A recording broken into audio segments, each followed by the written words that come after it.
This is Radiant Voices Media. Hey, everybody, and welcome back to the Transparently Jordan podcast. Today's episode is all about mindset, the kind of deep inner work that helps you heal, move through fear, and rebuild self trust when life feels so uncertain. I'm joined by Cosmina, a mindset coach who helps people break free from self doubt, reframe failure, and step into their power with more clarity and confidence. In this conversation, we're diving into what healing actually looks like, how to tell the difference between fear and intuition, and why failure can be one of the most valuable teachers you'll ever have. If you've ever felt stuck, questioned your worth, or struggled to quiet that inner critique, this one's for you. So without further ado, let's get into today's episode. Hey there, and welcome to the Transparently Jordan podcast, where I'll be talking with a new guest each week, and we'll be covering topics in health, fitness, lifestyle, and so much more. So stick around and let's get into today's episode.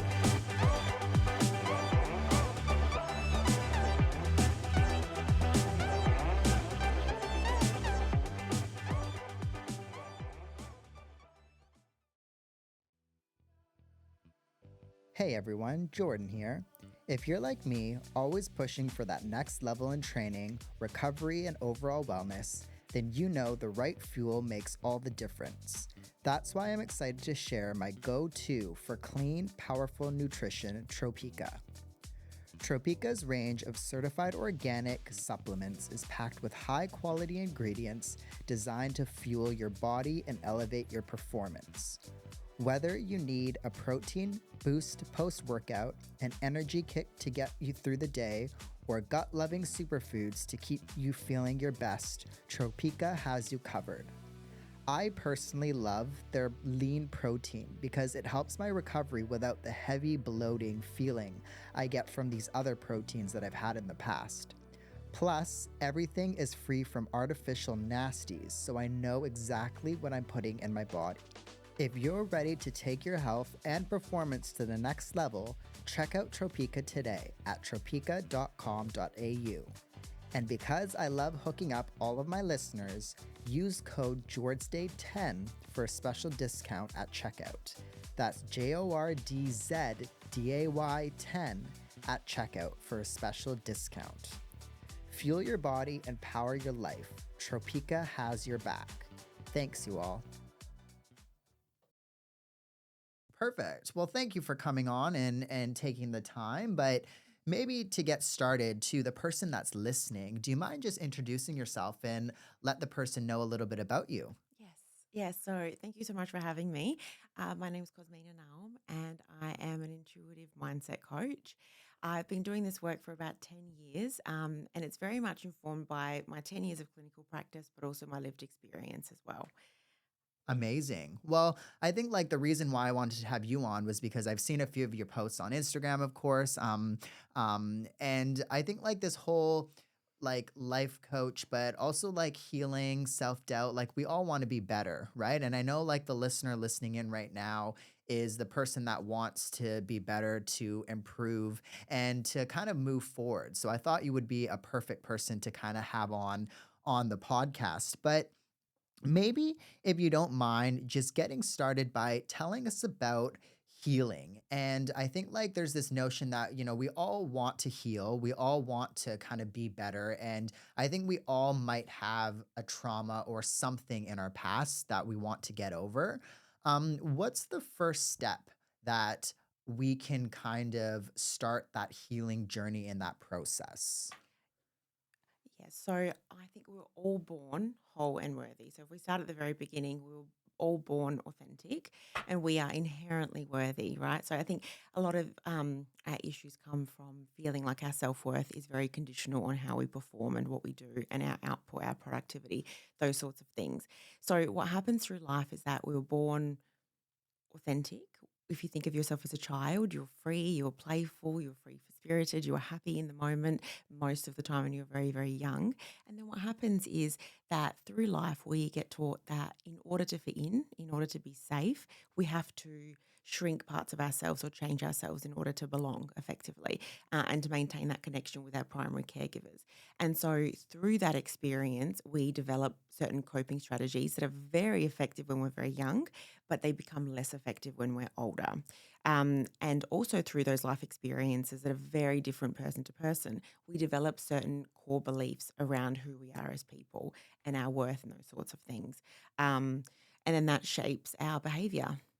I think that's so interesting because, like, it all, like, if you think back to exactly what you were saying, like, as kids, we're so confident, we do whatever we want and, we say whatever we want and, act however we want. But then, like you were saying, like, just through, I guess, learned experiences, things change. And, like me, for example, I'm a quite quiet and reserved person. And that's probably like, with me trying to reflect over my past, it's probably something that I've learned, as a kid or growing up. So I think it's always, or there might be somebody listening right now that is going through something and I think like kind of trying to work out why this is. So that's a great explanation there. But how do we, I guess, recognize what we've kind of gone through and recognize, what needs to be healed? Are there any strategies that people can kind of go through? Absolutely. So I think a really big thing. If I think of a lot of clients that come to see me, they want their pain to go away. So that's a really common thing. As human beings, we don't like feeling pain, emotional pain in particular. But it's first of all recognizing that every emotion that we have, that we experience, is actually there for a purpose, and it's a really important sign. It's communicating with us. So, for example, anger is actually very helpful because it can help us, fuel us to set boundaries if someone's mistreating us, for example. Fear keeps us safe and is seeking, protection and reassurance. Sadness is also trying to communicate something for connection. So all of these things are really important. But it's looking at patterns, like I guess maladaptive patterns that we get into with our behavior that are causing us issues day to day. So things like self-sabotage, procrastination, those self-worth blocks and feeling like you want that job but you're not going for it, for example, that lack of confidence. Hmm.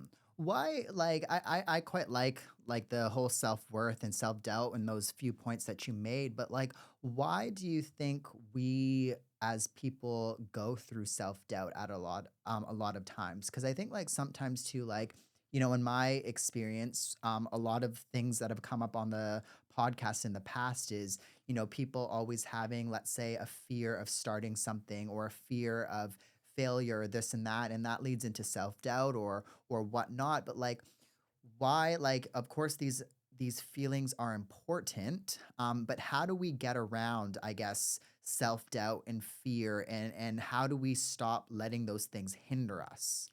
Yeah, so if we even go backwards, understanding why the brain actually works in that way, our brain is very much wired for survival, not for thriving. And so we have a loss aversion, a focus on loss aversion and a negativity bias, as opposed to focusing on, I guess, abundance and opportunities as much. So our brain very much is wired to keep us alive. So think about cavemen, for example. If they stopped and smelled the roses, they were likely to possibly get eaten by a tiger or something like that. So our brain very much prioritizes negative information that is tied to our survival. But of course, now we're not being chased by tigers anymore.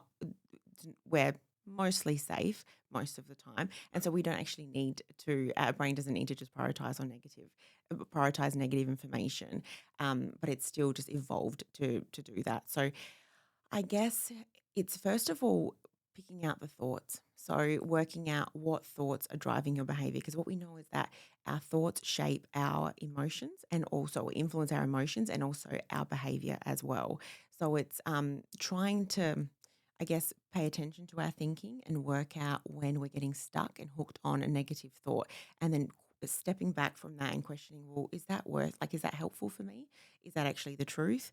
And I guess training our brains through neuroplasticity because we know that our brain is very plastic and incredibly changeable until the day we die. So we know that from research. So being able to, I guess, pick up on that limiting belief or that thought, that negativity, and then reframing it into something that's more aligned with our values and our goals. Mm.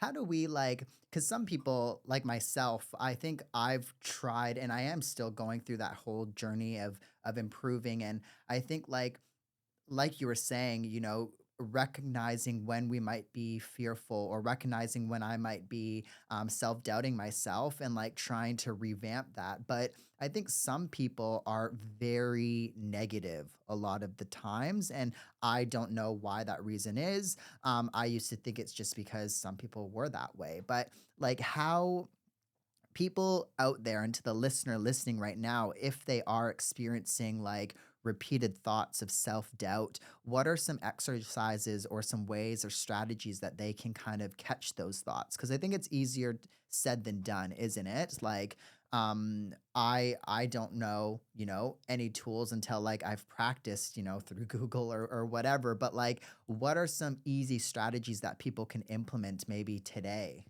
Yeah, so a really helpful strategy is a thing called I guess, if you catch the thought. So for me, what I find most helpful, and I think we're very different in this way, but for me personally, I notice the emotion first before the actual thought, if that makes sense. So I'll notice a drop in my mood, for example. I might notice anxiety coming up. So the first thing that you want to do is you want to acknowledge that's occurred. Name the emotion if you can. Is it sadness? Is it anxiety? Is it anger, whatever it might be, and then stop and work out where you feel that in your body. So is it, pressure on your chest? Is it your heart rate increasing? Is it tightness in your throat, for example? Tense if your muscles are very tense. So picking up on that sort of stuff, creating a little bit of space for that emotion in your body, and then going backwards and thinking, hang on, what thought just hooked me right there? And once you have that thought, then you can, so you've caught the thought, then you can check if the thought is actually evidence based. If you look at the evidence for and against, how true is this thought? If I was talking to my best friend or someone I cared about and they had this thought, how would I respond to that person? Um, and then changing it, so reframing it. And the really beautiful thing about that is that we know that if we have limiting beliefs, so beliefs that are effectively negative or holding us back from the life that we want to live, if we are able to reframe those beliefs through that process, the affirmative belief actually carries a lot more weight. And that's because we've taken a conscious effort to create that alternative thought, if that makes sense. Yeah. Yeah, so that's the process in a nutshell. Yeah. Like, to people out there, like, I think a common thing that you hear maybe on social media or whatever is like, if you're anxious about something or if you have self doubts or whatever, like, like you were saying, we have elasticity in our brains and whatnot. But like, is there truth behind the people out there that are saying, like, if you're anxious about, let's say, public speaking, then you just have to go and put yourself in that scenario 10 times? Because, like, to me, I'm like super anxious about large groups of people. And even the thought of doing that once is like, no, I'm never going to put myself in. I don't even know why I would need to put myself in that scenario. You know what I mean? Like, is there any truth behind like putting yourself in scenarios like that repeatedly? Or is that like a hoax? It's 100% true. So it's a exposure therapy Right. Okay. effectively, Yeah. because that's the only way to get that evidence that that limiting Mm, belief is not necessarily correct. right. But also, it's about nervous system regulation. So, like I was saying, you get that anxiety that comes up. So you go into a fight and flight state, and when you're in that fight and flight state, when you're public speaking or even thinking about it, the front part of the brain is actually not operating in the way that it should, and that's the part that's responsible for your logical thinking, if that makes sense. So what's happening when you're in fight and flight, you're effectively the emotional parts of the brain are actually running the system. The limbic system, for example, they're running the whole show. But this is very primitive, again, based on caveman days. So we know that if we're public speaking, absolutely, if we carry a lot of shame and fear, it can be terrifying, but we are safe. So the first step is actually calming down your nervous system in that moment so that your body then associates public speaking with safety and not with that fear response.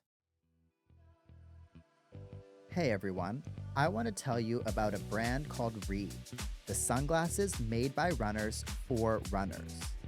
Born in Sydney, Reed was built with one goal in mind: to create sunnies that actually keep up with you. Whether you're hitting a sunrise tempo session or grinding through a weekend long run, Reed delivers crystal clear lens tech, lightweight frames, and durability that doesn't quit, no matter how many times you sweat through them or stuff them in your bag. They offer a range of lens shades and technology to suit all conditions, from bright road races to shaded trails. There's no slipping, no bouncing, just solid performance and style. So, if you're tired of sunglasses that can't go the distance, it's time to rethink your eyewear. Check them out at reyourrun.com.au and use code Jordan10 for a little something off your first pair. That's code Jordan10 to save yourself 10% off your first pair.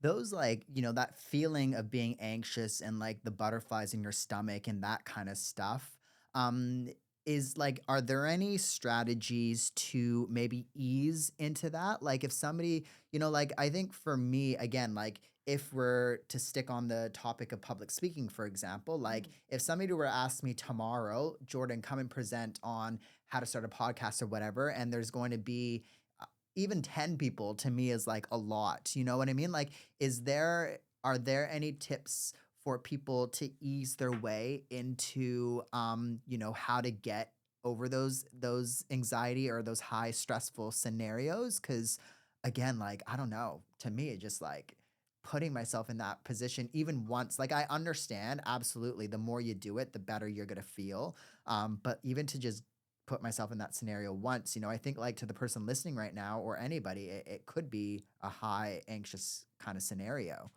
Oh, 100%. I think it's one of the most common fears. Also a fear that I've had my whole life, to be honest. And then often you get up there and your body goes into this fight and flight state. And like for me, I would speak very quickly, or I would have almost no air in my lungs, is how it felt. And so that makes you even more anxious. That kind of feeds that anxiety. So I think the first thing is even like we'll go back a few steps. So the first thing is working out, like, why would you want to change that? So looking at your values as a person. Why is it important for you to public speak? So once you work that out and you're like, you know what, actually, it's really aligned with my goals.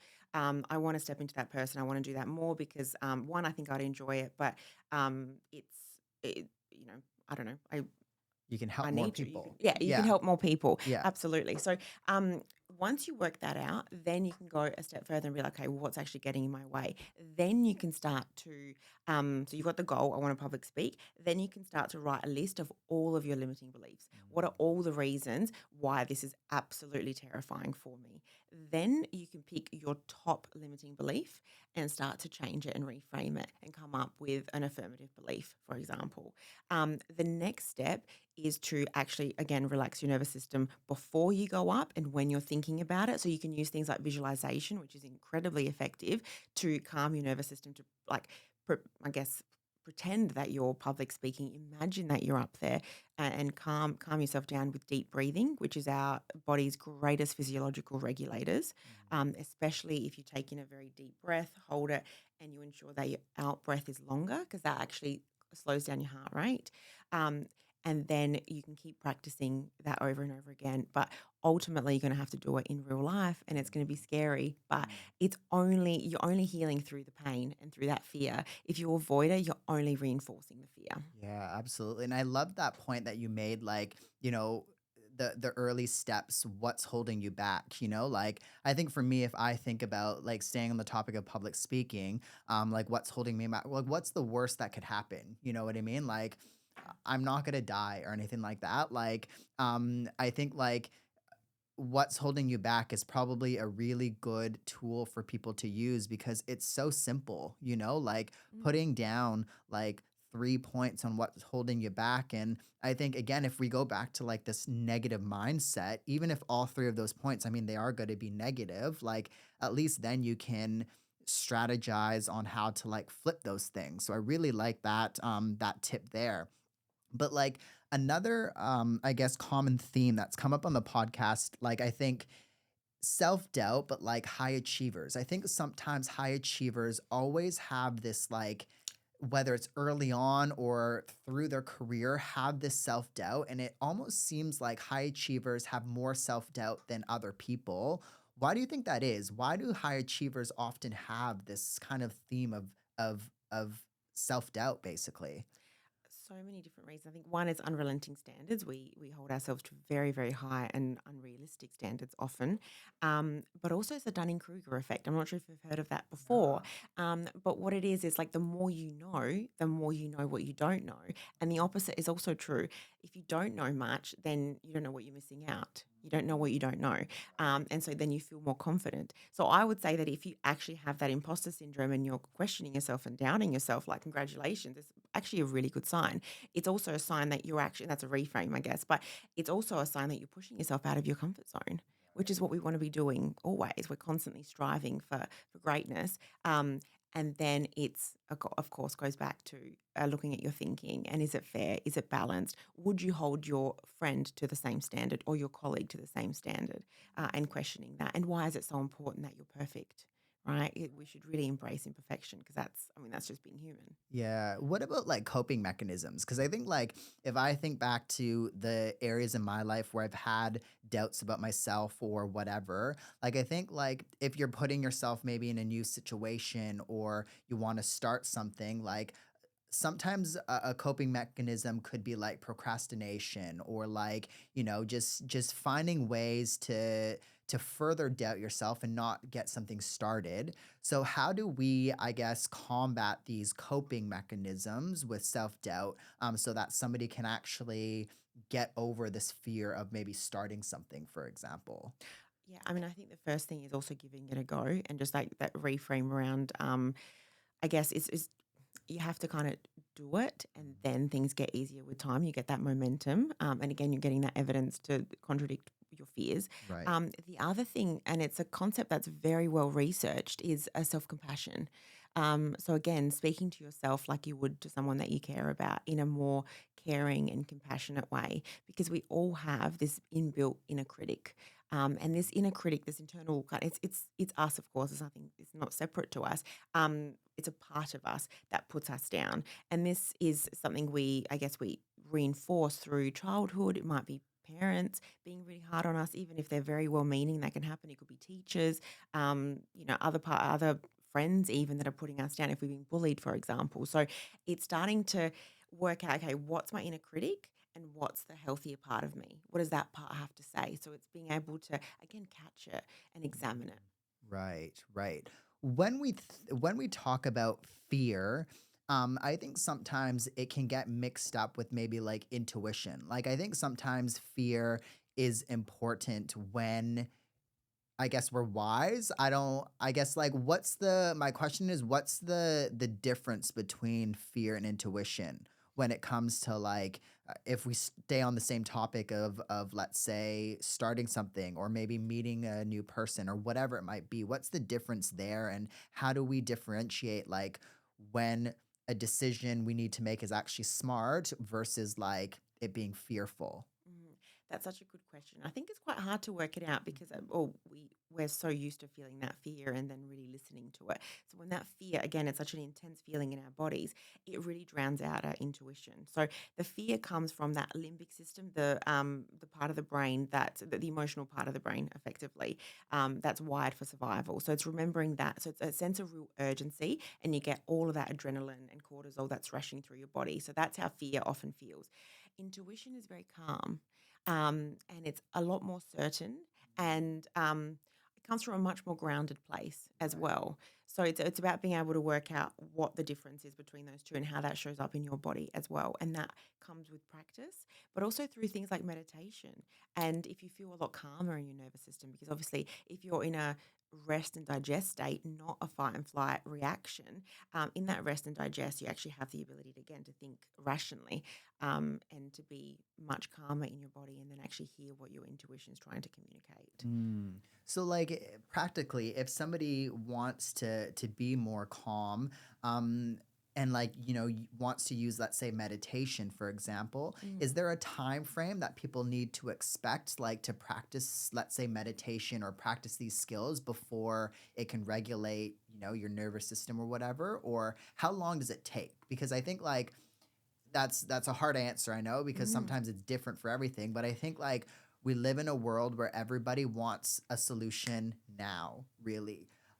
And that's not always a realistic expectation or a realistic goal. So, how long should people expect to take to, I guess, go on this journey of self-improvement or practicing, these tools that they need to do to get themselves better?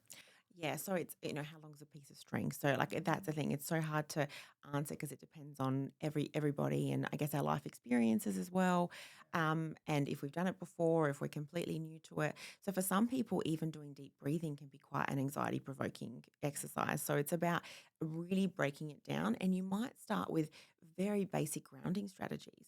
Like 5 things you can see, 4 things you can hear. Putting your feet in the grass, being outdoors, you might start with that before you go into meditation, for example. So really building it up very gradually and then paying attention to what's going on in your body because there's no pressure. Um, and I don't think we ever get to a point where we're fixed, if that makes sense. We're always going to be triggered because we're human beings. We have emotions and we can't switch them off. And I think a lot of our problems as human beings come from wanting to avoid and wanting to, like you say, like fix things as quickly as possible. So it's really honoring the process and going very, very slow, or possibly even seeking professional help.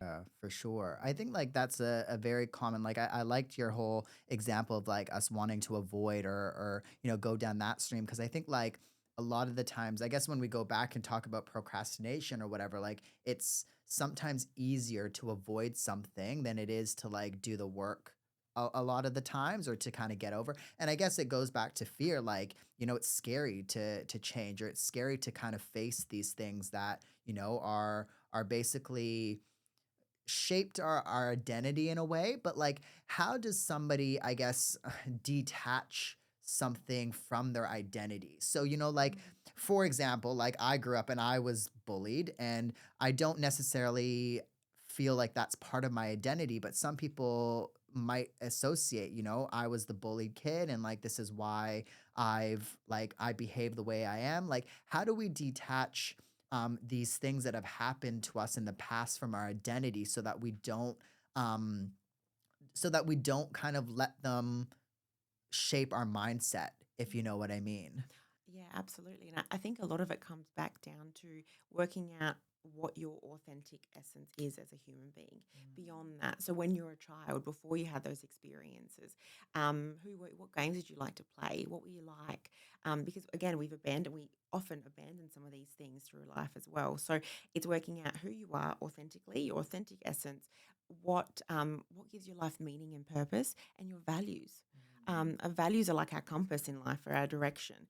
So coming back down to that would be the first step, and then being able to work out what part is communicating. Is it the inner critic putting you down, or is it actually a healthy part of you, a kind and compassionate part of you? So being able to question yourself. But yeah, these are all very, I guess, gradual Yeah. processes. And it sounds like a lot of those things are kind of I guess now might be in like our subconscious mind in a sense, like embedded within us somehow. I guess through exposure or whatever. So how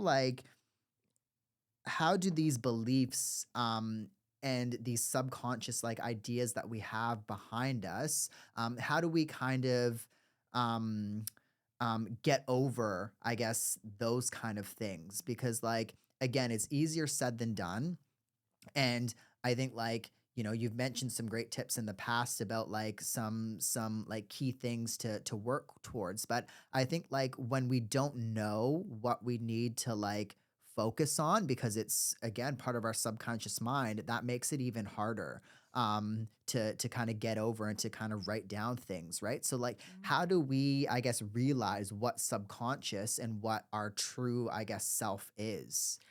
That is really hard. I mean, it's a process. So first of all, we have thousands of thoughts going through our mind all the time, and they're not always in our conscious awareness. So it's actually the core belief that's hardwired into the brain, not so much the thoughts that you have every day, if that makes sense. So, in order to go a little bit deeper, and I would do this with professional help from a trained, registered professional, but you might pick up on a particular trigger. So again, you might notice that that anxiety comes up when you're thinking about public speaking. You're like, I could never do that, for example. And you might even get feelings of shame and feeling not good enough about yourself.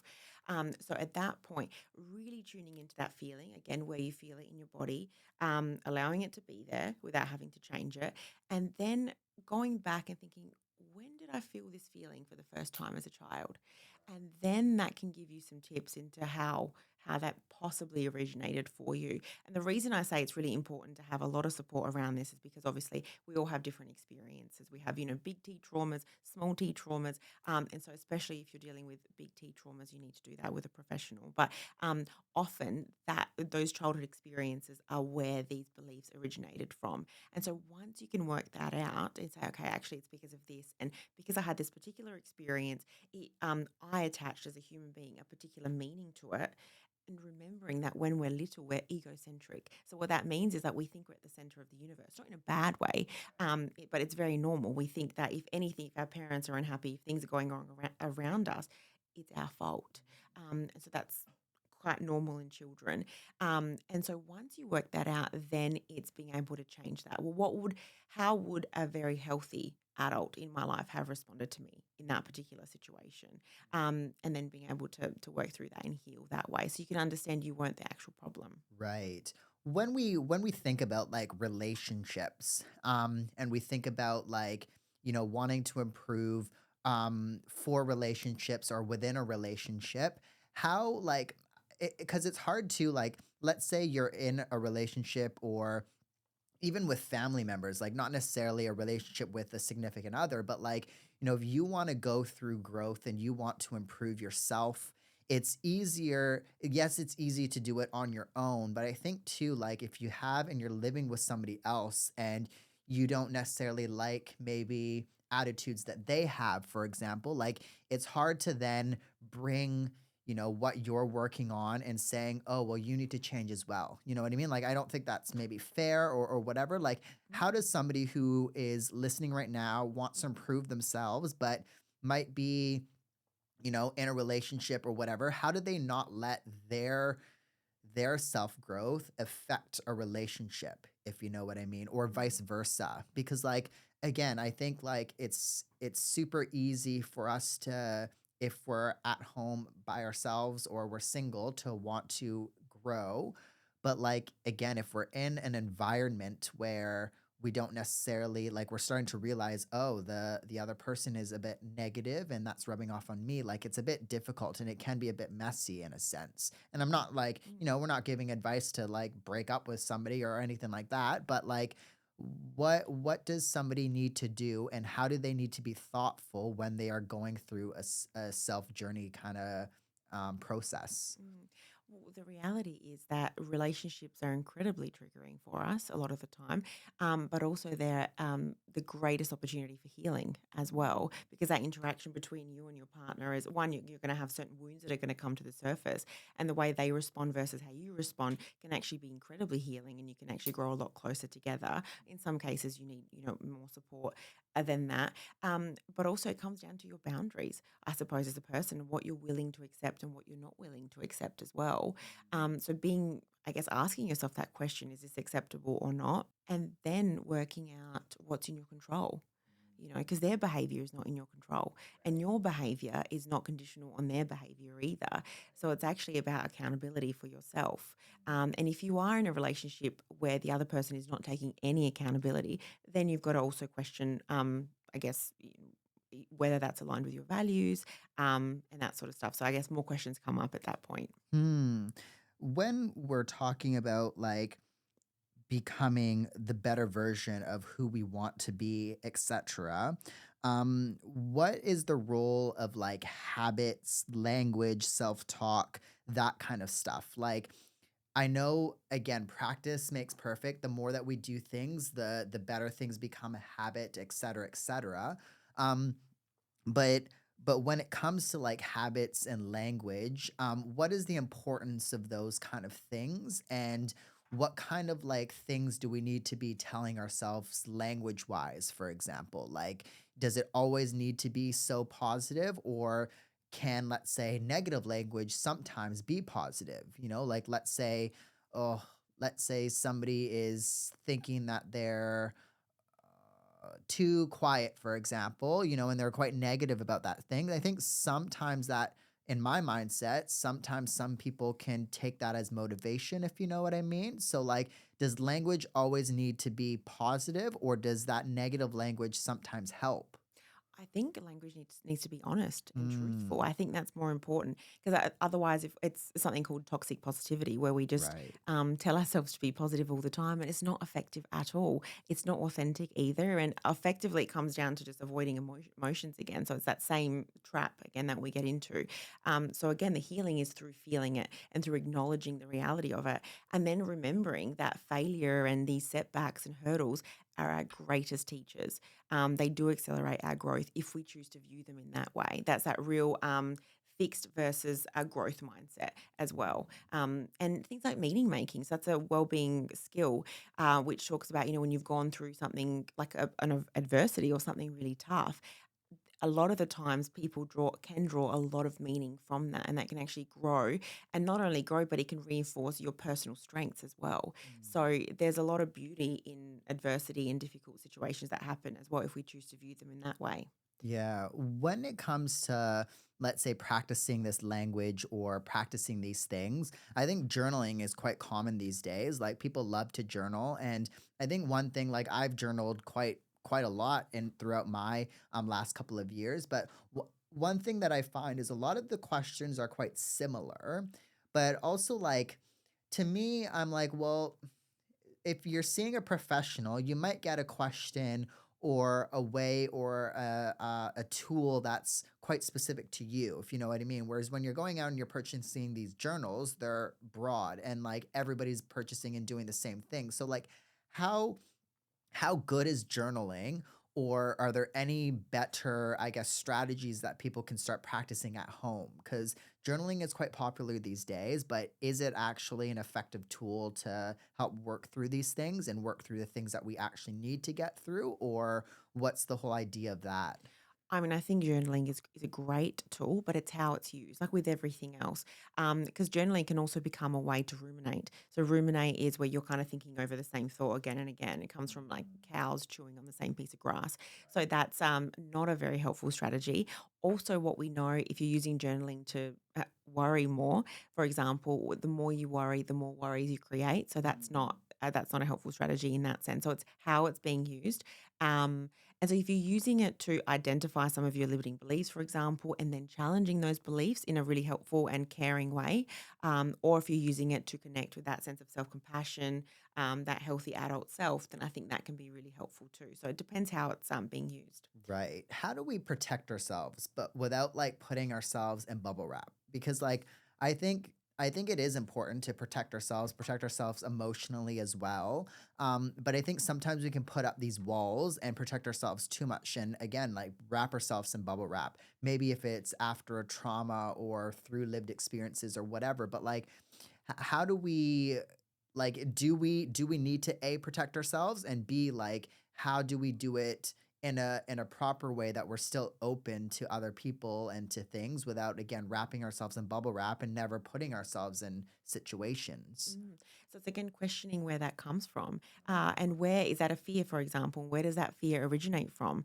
If you're able to connect with that fear and speak from that part, what would it say to you? So really taking the time to get to know that part of you, not to like reject it or anything like that, because again, it's communicating something very important, and often that's bringing a lot of, I guess, wounds to the surface, but also these opportunities for growth and healing every single, every time that happens, and so it's questioning that and then just remembering that we are primed to, again, to keep ourselves alive, but also to seek out familiarity. So we would, what's the quote? As human beings, we prefer the certainty of misery over the misery of uncertainty. So uncertainty for humans is very, very hard. So it's again being able to notice that coming up for you, and then giving things a go and reinforcing that you're only going to get better through practice. You're only going to get better through failing at times. Some of the most successful people in the world have failed multiple times and sometimes in very public ways.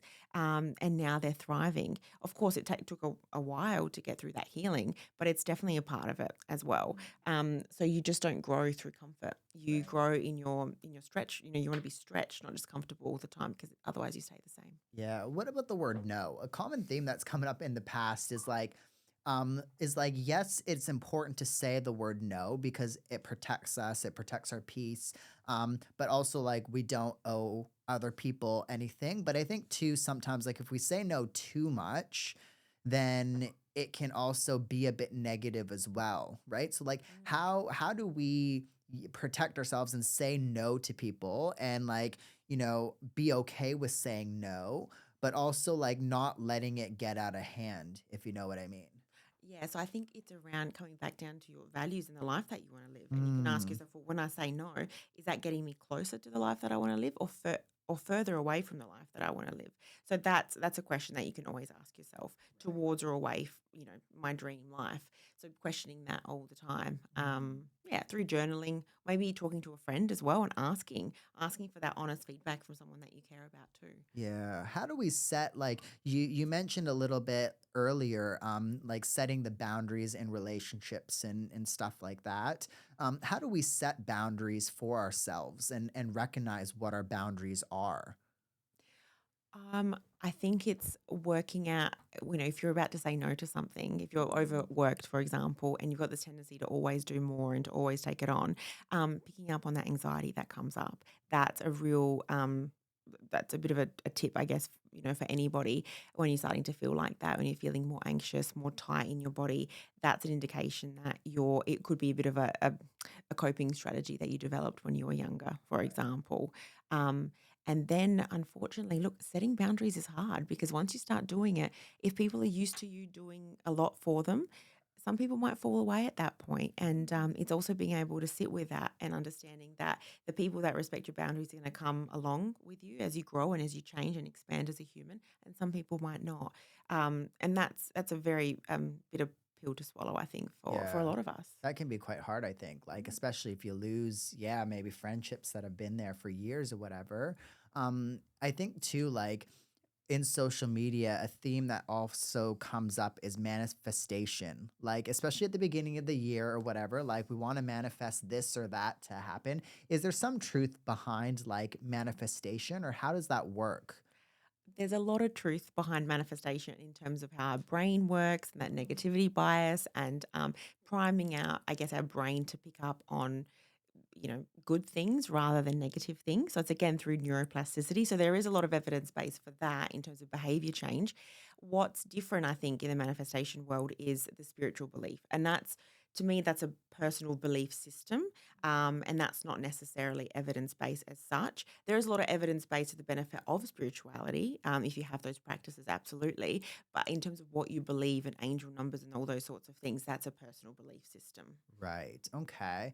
When somebody is like, going through these steps and again, they want to work with a more professional, where can people go to, I guess, seek somebody that's like not registered, but somebody that's best for them? Because like I think too, it's hard to find a therapist or a coach or somebody. Like, is it okay for people to bounce through different people, work with multiple people? Like, how does that all work when people want to get started with that kind of stuff?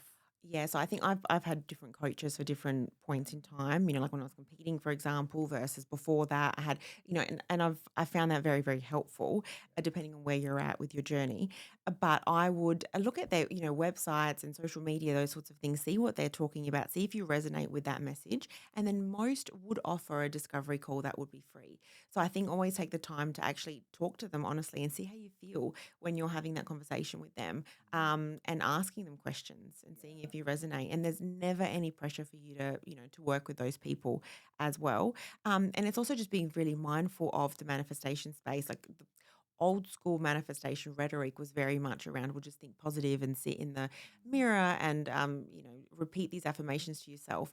And what we know about that is that sometimes if you're saying these things, but you don't believe you're worthy of these things, so you've got those core. We're talking about the thoughts that are more superficial, and then the core beliefs. When your core belief does not align with that particular affirmation, for example, and you're saying it over and over again, and you're feeling that sense of resistance and discomfort come up in your body, you can actually be reinforcing that resistance by doing that. So that's a thing to be mindful of as well, and it can sometimes be an example of toxic positivity too. So it's about asking those questions, talking to a coach, and asking them what they think about that and how they practice manifestation or whatever it might be. That's so interesting because, like, you see that all the time in movies or, on social media, just repeat the self in the mirror, blah, blah, blah. But, like, I never thought of it could be reinforcing those negative thoughts if that's still what you're attaching that to. It's, again, like you might be thinking to yourself, you're practicing being positive, but yeah, it makes so much sense that you could just be reinforcing a negative thought, really. Where can people find you and work with you? Where can people go to? Yes, I've got a social media account called at Coach Cosmina. So that's where I post everything. I'm currently in the process of doing a website as well. So yeah, that's the best way to contact me is through social media, through Instagram. Amazing. And that'll be in the show notes for you listening. So you can definitely reach out or give Cosmina a follow. I know there's some amazing things on your Instagram there, so people can head there. But thank you for coming on. I think this was very insightful. And to the person listening, I hope that you have gotten maybe like just kind of gotten a bit of motivation to move forward. Cause I think like again, listening in and getting little like tangible tips can seem a bit daunting and might make yourself a bit anxious when it comes to change. But I think like everything is possible if you just take it step at a time, really. Mm. So thank you for coming on. I think this was great. Oh, thank you so much for having me.